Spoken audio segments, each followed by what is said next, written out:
Everyone, welcome back to my new vlog. कैसे हैं आप सभी? आई होप आप सभी अच्छे होंगे और मैं भी ठीक हूँ। तो फ्रेंड्स, ये वीडियो है 11 दिसंबर का और गांव से आने के बाद का ये वीडियो है। तो गांव से आए हुए मुझे 2 दिन हो गए थे और उस टाइम पे ना ठंड काफ़ी ज़्यादा शुरू हो चुकी थी। तो बस घर से आने के बाद ना मुझे यहाँ की सफाई करनी थी। तो घर क्योंकि काफ़ी ज़्यादा गंदा हो गया था और बहुत ही ज़्यादा गंदा था और मुझे समझ में नहीं आ रहा था कि मैं कहाँ से स्टार्ट करूं। और घर पे क्योंकि हस्बैंड और बच्चे थे, मैं बाद में आई हूँ, ये सब लोग पहले आ गए थे और मैं बाद में आई हूँ। तो बच्चों का क्या है ना कि स्कूल था, इस वजह से उन लोग को आना पड़ा था जल्दी ही। लेकिन मैंने जो है सारी शादियाँ वगैरह अटेंड करके और फिर मैं आई हूँ।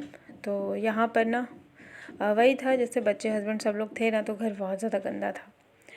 तो अभी मुझे क्लीन करना है और ठंड भी लग रही थी सुबह सुबह, तो इसलिए मैंने जल्दी स्टार्ट कर लिया था क्योंकि फिर समय जल्दी निकल जाता है ना ठंड का। तो सुबह सुबह ही शुरू किया था, सब लोग चले गए थे, हस्बैंड बच्चे सबको भेज दिया था। उसके बाद फिर मैं लगी हूँ और जब भी मुझे ऐसे पूरा घर साफ़ करना होता है ना, तो सबके जाने के बाद ही मैं करती हूँ। थोड़ा सा ना मुझे ये लगता है कि मैं अकेले अच्छे से फिर पूरा घर साफ़ कर लूँगी, कोई रहता है तो थोड़ा डिस्टर्ब होता है काम करने में। तो बस यहाँ भी मैं हॉल से स्टार्ट कर रही हूँ। सबसे पहले बेडशीट को चेंज करूँगी। जो बेडशीट मैं लगा के गई थी ना, ये वही बेडशीट है और बच्चे लोग चेंज भी नहीं किए थे, तो इतना नहीं समझ में आता है लोगों को। तो मैं वही इसको अभी चेंज कर दूँगी और पूरा बेड अच्छे से झाड़ के दूसरी बेडशीट लगाई मैंने। और इसके बाद फिर बारी आती है जाले निकालने की। तो इधर साइड के जिधर बेडशीट अभी मैंने लगाई ना, तो बेड के ऊपर के मैंने पहले निकाल लिए थे जब मैं आई थी। तो एक तरफ का नहीं निकाली थी क्योंकि जब मैं झाड़ू लगाती हूँ ना, तो मैं ऐसे देखती रहती हूँ और जहाँ भी मुझे दिखता है तो मैं निकाल देती हूँ। तो अभी यहाँ पर चारों तरफ कोने में थोड़े थोड़े जाले भी लग गए थे, तो इनको भी मैं हटा लूँगी। और क्योंकि सोफ़े का कवर भी मुझे हटाना है और देखती हूँ आज कितना सारा कपड़ा निकलता है। सुबह सुबह मैंने मशीन भी ऑन कर दी थी। कुछ कपड़े थे जिनको मैंने धुलने के लिए डाल दिया था, लाइट कलर वाले, और देखते ही देखते ना कपड़ों का ढेर लग गया था। और फिर सफाई करने जब बैठो ना, तो समझ में नहीं आता कि कितना काम बढ़ जाएगा, कितने कपड़े निकल आएंगे धुलने के लिए। किसी भी चीज़ का अंदाज़ा नहीं होता है क्योंकि सफाई करते करते और इसके बाद फिर जो है काम बढ़ता है। तो यहाँ मतलब ये था कि मैं नॉर्मली ऐसे जल्दी से साफ़ कर लूँगी, लेकिन गंदगी इतनी ज़्यादा मुझे दिख रही थी, तो फिर मैंने सोचा मैं पूरा ही कर लूँ जब सफाई हो ही रही है। तो अच्छे से सारी चीज़ें आज मैं क्लीन कर दूँगी क्योंकि हर जगह धूल मिट्टी डस्ट हर जगह मतलब समझ में आ रही थी। सोफ़े के ऊपर तो एक लेयर सी बन गई थी और मतलब पूरा सोफ़ा बहुत ज़्यादा गंदा दिख रहा था, इसकी पूरी शाइन चली गई थी क्योंकि इसके ऊपर डस्ट की लेयर जम गई थी। तो अभी मैंने जो है सोफ़ा का कवर हटा दिया है और ये काफ़ी टाइम से लगा भी हुआ था। और यहाँ पर जितनी भी चीज़ें थी, जैसे सारी बेडशीट हैं, जितने भी बेड हैं, तो सबकी बेडशीट भी सेम वैसे ही हो रखी थी। बस अंदर में जो बेडरूम है ना, उसकी बेडशीट अन्य चेंज करी थी, बाकी सारा कुछ वैसे के वैसे ही था जैसे मैं छोड़ कर के गई थी। तो इसीलिए सबको मुझे चेंज करना है और पूरा जो बेड वगैरह है सब में धूल डस्ट जमी हुई थी। तो बस यहाँ पर अब आ जाती हूँ मैं अंदर की तरफ। पहले मैंने पूरा सोफ़ा क्लीन कर लिया था, मतलब एक रूम से जैसे मैंने स्टार्ट किया ना, तो ये था कि एक रूम को अच्छे से साफ़ करके सेट करके और फिर दूसरे रूम में जाते हैं क्योंकि बहुत ज़्यादा काम था। तो सोफ़ा का सारा काम हो गया था, क्लीन हो गया था, कवर वगैरह सब मैंने रख दिया है। और सोफ़े का जो कवर है वो मैं मशीन में नहीं धुलती हूँ, मैं हाथ से धुलती हूँ। तो भले ही एक आध दिन का टाइम ज़्यादा लग जाए, आज ना कर पाऊँ, तो उसको मैंने रख दिया है, कल मैं हाथ से धुल लूँगी। और अब आ जाते हैं इस वाले रूम में। तो बेडशीट इसकी भी चेंज करेंगे और पूरा जो बेड है इसको भी चारों तरफ से क्लीन कर लेती हूँ और सब कुछ अच्छे से लगा देती हूँ। तो बस यही था, पूरा घर काफ़ी ज़्यादा गंदा था। और सबके साथ ऐसा ही होता होगा, मुझे लगता है कि जब भी हम गांव जाते हैं ना, तो आने के बाद सबसे जो ज़्यादा काम होता है वो घर की सफाई का ही होता है। क्योंकि घर में अगर कोई लेडीज़ ना रहे ना, तो घर का हाल ऐसे ही हो जाता है। तो इस बार तो थोड़ा ज़्यादा ही हो गया था, मैं ज़्यादा टाइम तक रुक गई थी गांव में, तो इस वजह से थोड़ा ज़्यादा ही गंदा हो गया था। तो सुबह से मैं लगी हूँ और ये सारा काम करते करते ना मुझे 12 बज गए थे, मतलब पूरा काम ख़त्म करने में। और यहाँ पर ना पूरा जो है रूम सेट कर दिया था मैंने, और बस बेडरूम का बेडशीट नहीं चेंज करी थी क्योंकि उसकी साफ़ सुथरी थी, तो उसको मैंने अभी छोड़ दिया था।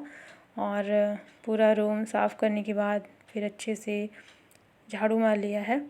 और क्योंकि डस्ट ज़्यादा थी ना, तो मैं पोछा लगाते समय इस वाले पानी में 1 चम्मच नमक डाल दूँगी। और फ़िनाइल जो मैं यूज़ करती हूँ, तो ये वाला फ़िनाइल डाल दूँगी। और डेली जब पोछा लगाती हूँ ना, तो डेली इसको नहीं डालती हूँ, डेली सिंपल पानी से ही पोछा लगता है। फ़िनाइल तो कभी कभी हफ़्ते में 2-3 बार डाल देती हूँ, लेकिन ये जो नमक है ना, ये नमक महीने में 1 या 2 बार ही इसमें डाल करके और फिर मैं पोछा मारती हूँ। इससे जैसे घर काफ़ी ज़्यादा जब गंदा होता है ना, तो नमक वाले पानी से पोछा लगाना अच्छा होता है। सारे बैक्टीरिया वगैरह जो होते हैं वो अच्छे से साफ़ हो जाते हैं। तो बस यही मैंने पानी में डाल करके और फिर पोछा लगा लिया है। और पोछा लगाने में भी आज थोड़ा ज़्यादा समय लग गया मुझे, नहीं तो नॉर्मली क्या होता है जल्दी से पोछा लग जाता है।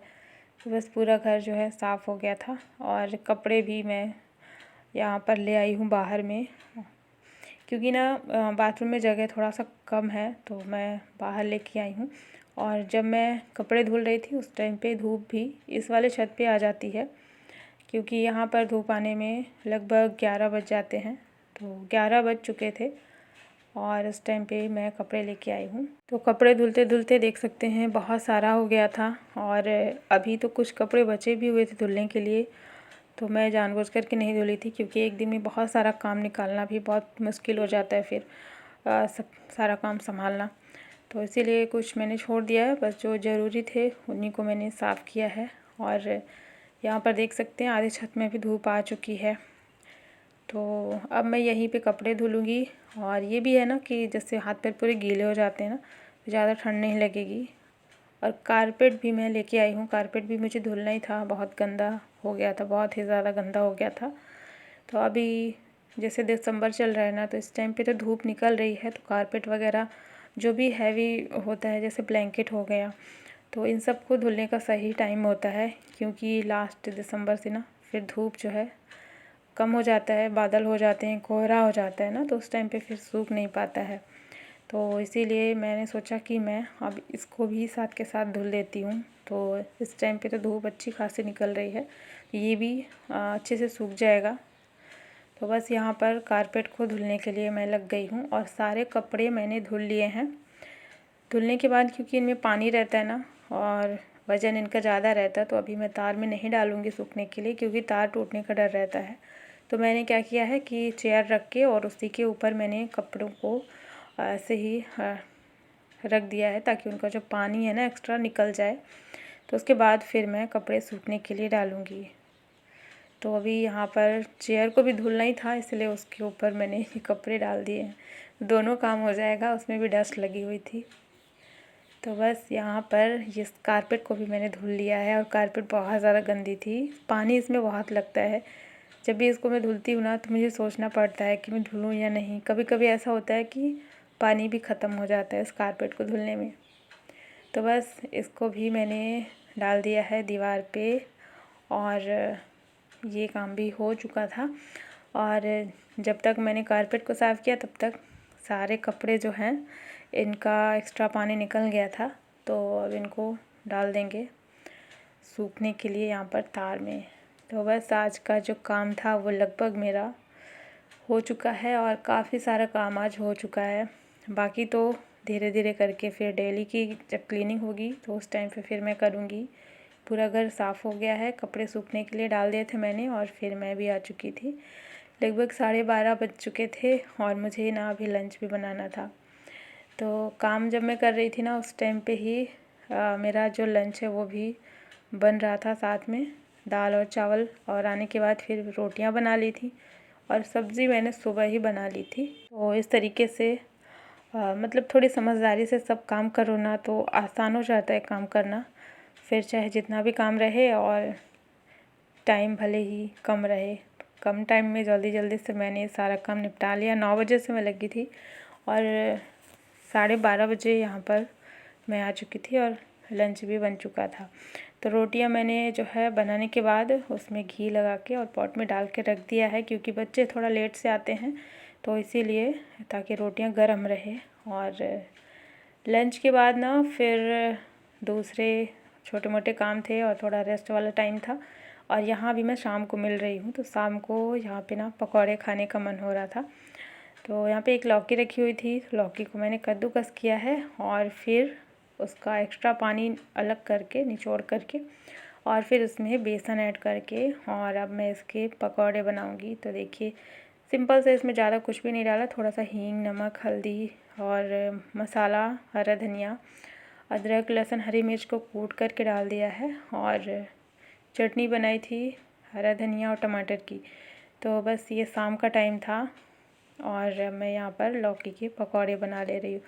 तो अचानक से मन हुआ खाने का, तो मैंने सोचा मैं बना ही देती हूँ।